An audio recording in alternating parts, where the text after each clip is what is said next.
புள்ளக்கறி வேணும்னு சொல்றாருங்க. குழந்தை வெளியில விளையாடிட்டு இருக்கு. நீங்க அதை படிச்சீங்கன்னு வச்சுக்கோங்க, கொலை நடுங்கிறோங்க. அது அந்த அம்மா கொண்டு வந்து அந்த பிள்ளைய அப்படி நிறுத்துது.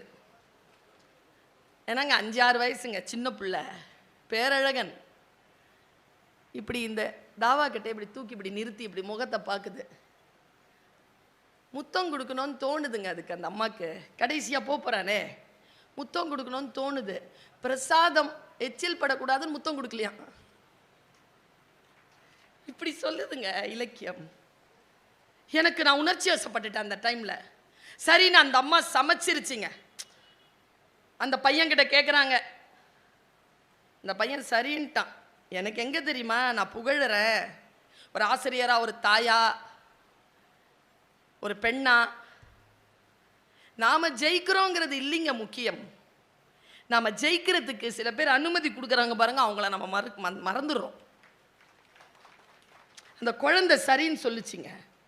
வெட்டுப்பட்டது அந்த குழந்தை தான்.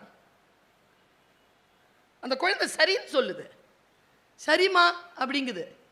வெட்டிட்டாங்க. ஐயோயோ, அது சொல்லும் பொழுது சொல்லணும், பார்க்கணும். வெட்டுறது இவர் தான், யாரு, சிறு தொண்டர் தான் வெட்டுறாரு. காலை பிடிச்சது அம்மாவா. படிச்சு பாருங்க, படிக்காதீங்கன்னு சொல்ல மாட்டேன். இது எல்லாம் என்ன தெரியுமா, இது நடந்ததா நடக்கல அதெல்லாம். பக்தி என்று ஒன்று வந்து விட்டால், இலக்கு என்று ஒன்று வந்து விட்டால், எதையெல்லாம் அறுக்கணும், எதையெல்லாம் விட்டு கொடுக்கணும், விட்டு கொடுத்து விடவே முடியாதபடிக்காக இருப்பவை எல்லாவற்றையும் விட்டு கொடுப்பது தான் பெரிதினும் பெரிது.